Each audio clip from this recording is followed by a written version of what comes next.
नमस्कार किसान साथियों, आज हम बात करेंगे डीएपी और एनपीके में से कौन सा बेहतर है। जैसा कि आप जानते हैं कि रबी का सीज़न चल रहा है। रबी के सीज़न की बुआई के समय में डीएपी की मांग है जो एकदम से बढ़ जाती है और किसानों को बहुत ही किल्लत का सामना करना पड़ता है, बुआई लेट हो जाती है।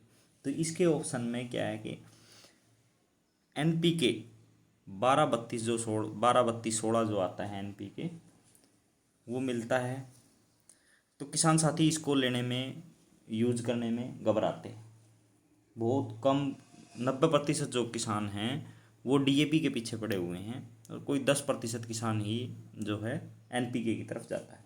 तो किसान साथियों, आज की इस वीडियो में हम बात करेंगे कि डीएपी की जगह बुआई के समय एनपीके यूज़ करना चाहिए, ये उससे कितना बेहतर है या उससे इसके क्या नुकसान फ़ायदे हैं। इन दोनों के कंपैरिजन के बारे में मैं आपसे बात करूँगा। अगर एक शब्द में बात अगर मुझे पूरी करनी हो तो मैं कहूँगा कि आपको डीएपी की जगह एनपीके बिना सोचे समझे यूज़ कर लेना चाहिए। अब देखिए, जानते हैं इसकी डिटेल के बारे में। तो किसान साथियों, पौधे को अपना जीवन चक्र पूरा करने के लिए 17 तरह के एसेंशियल प्लांट न्यूट्रिएंट की ज़रूरत होती है। उन 17 में से अगर किसी एक की भी कमी हो जाए तो पौधा जो है, हम कह सकते हैं कि बीमार हो जाता है या फिर उसके अंदर कोई ना कोई कमी आ जाती है। तो किसान साथियों, अगर हम बात करें डीएपी की, डीएपी को जब हम यूज करते हैं तो उन 17 प्लांट न्यूट्रिएंट में से केवल 2 प्लांट न्यूट्रिएंट मिलते हैं, जो है नाइट्रोजन और फास्फोरस। नाइट्रोजन होती है 18% और फास्फोरस होता है 46%। जो हमारे 17 प्लांट न्यूट्रिएंट हैं उनमें से 3 प्राइमरी प्लांट न्यूट्रिएंट हैं, नाइट्रोजन, फास्फोरस और पोटासियम। ठीक है, अगर हम शाकाहारी जीवों की बात करें, अगर इसको मोटे मोटे तौर पर समझें, जैसे हमें खाना खाते वक्त हमारे लिए रोटी, सब्जी और दूध जितना इम्पोर्टेंट है, भाई इम्पोर्टेंट तो और चीज़ें भी हैं, फ्रूट भी हैं, दालें भी हैं, लेकिन जितना ज़रूरी हमारे लिए रोटी, सब्जी और दूध है, ठीक है, उतना ही ये मानिए कि पौधों के लिए एनपीके सबसे ज़्यादा ज़रूरी है, नाइट्रोजन, फास्फोरस और पोटासियम। ठीक है, तो जब हम डीएपी यूज में लेते हैं तो हमारे पौधों को जो है नाइट्रोजन और फास्फोरस ही मिल पाता है, एन और पी ही मिल पाता है। ठीक है, तो एक ये बात हो गई। और इसके अंदर नाइट्रोजन होती है 18% और फास्फोरस होता है 46%।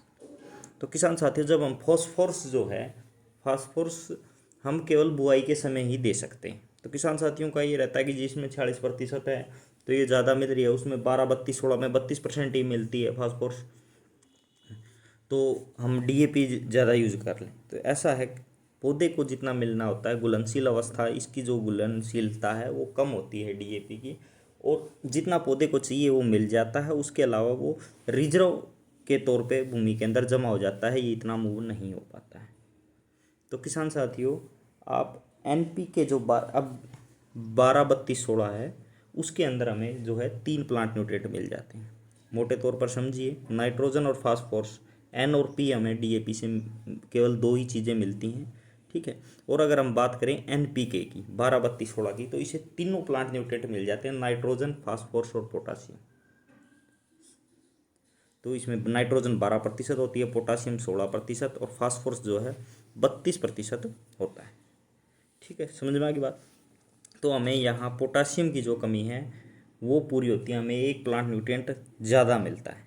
तो किसान साथियों, आपसे मेरा विनम्र निवेदन है और मैं आपको ये समझाने की कोशिश कर रहा हूँ कि किसी एक चीज़ के पीछे मत पड़िए, चीज़ को समझिए।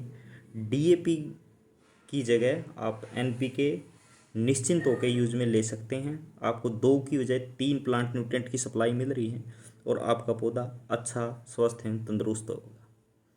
इसके लिए मुझे सुनने के लिए आपका बहुत बहुत धन्यवाद, और मैं आशा करता हूँ कि आप सभी मेरी बात पर अमल लाएंगे और इस विषय को गहनता से समझते हुए आप अगर एनपीके का यूज में लेते हैं तो आप डीएपी की किल्लत से बच सकते हैं।